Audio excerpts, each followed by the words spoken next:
시청자 여러분 안녕하셨습니까? 주님과 함께 5분 묵상의 시간을 갖겠습니다. 오늘은 에스겔 35장 말씀을 묵상합니다. 본장은 25장에 이어 다시금 에돔의 멸망을 예언하고 있는 내용인데, 에돔은 이스라엘이 하나님의 선민임을 알면서도 그들을 대적하고 그들의 소유인 가나안 땅을 넘본 자들로 하나님과 그분의 백성을 대적하는 이 세상을 상징합니다. 여호와께서 에스겔에게 세일산과 에돔에 대하여 예언하게 하신 말씀인데, 세일산과 에돔은 옛날부터 한을 품고 이스라엘 족속의 환난 때를 기다리고 기뻐했으므로 여호와께서 너희 성읍들을 무너뜨리고 황무케 할 때 세일산과 에돔은 여호와를 알게 될 것이라 했고, 이스라엘 족속의 기업이 황무했을 때에 내가 즐거워한 것 같이 여호와가 너를 황무하게 할 텐데 그때 너희 무리들이 여호와인 줄을 깨닫게 될 것이라 하셨습니다. 에스겔의 예언이 성취되어 그들의 성읍이 무너져 황폐하게 될 때야 비로소 하나님의 절대적인 능력과 열방들에 대한 주재권 곧 여호와인 줄 알고 그를 인정하게 되며, 반대로 하나님의 이름으로 징계한 후에 다시 회복하게 하신다라는 약속이 이루어질 때에도 역시 여호와인 줄을 알게 된다 하셨습니다. 여호와는 모세가 하나님께 이름을 부르실 때 스스로 존재하는 자라고 했습니다.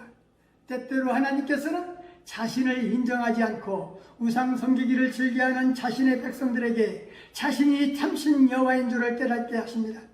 에스겔은 이스라엘이 곧 한민족으로 회복될 것이라고 말합니다. 그리고 다시 그들의 땅으로 돌아올 것이라고 말합니다.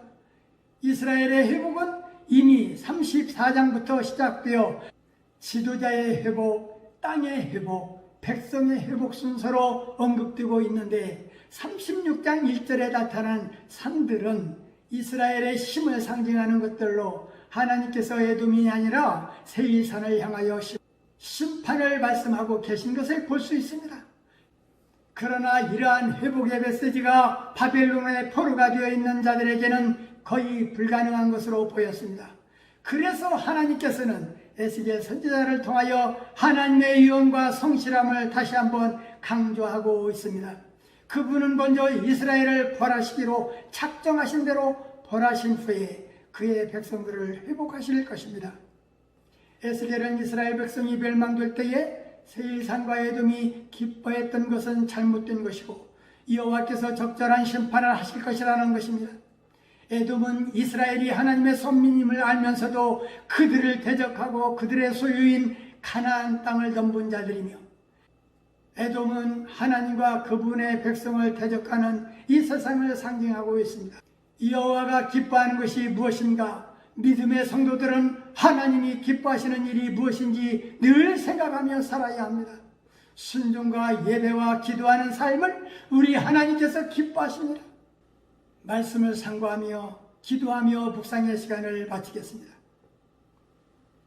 좋으신 하나님 아버지, 에스겔 35장 말씀을 묵상하면서 에돔 사람들은 이스라엘에 대한 질투와 이스라엘을 노예로 삼고자 했고 이스라엘의 패망을 보고 기뻐했기에 하나님의 심판을 받았습니다. 우리 믿음의 성도들은 이웃의 불행을 바라보며 마음 아파했는가? 오히려 은연중 기뻐하지는 않았는지, 그 불행이 우리 가정에는 없다고 안도하며 살지는 않았는지 뒤돌아보게 하옵소서.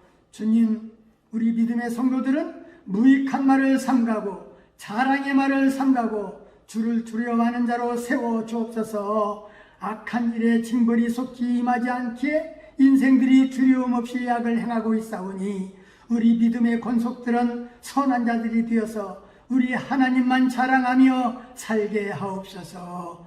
예수님 이름으로 기도하옵나이다. 아멘.